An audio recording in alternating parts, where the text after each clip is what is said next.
இந்திய அரசியல் அமைப்பின்பால் உண்மையான நம்பிக்கையும் போராட்டத்தையும் கொண்டிருப்பேன் என்றும் இந்திய நாட்டின் ஒப்பில்லாத முழு முதல் ஆட்சியையும் உரிமையையும் நிலைநிறுத்துவேன் என்றும்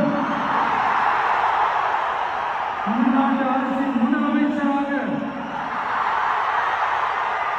உண்மையாகவும் மனச்சான்றின்படியும் என் கடமைகளை நிறைவேற்றுவேன் என்றும் அரசியல் அமைப்பிற்கு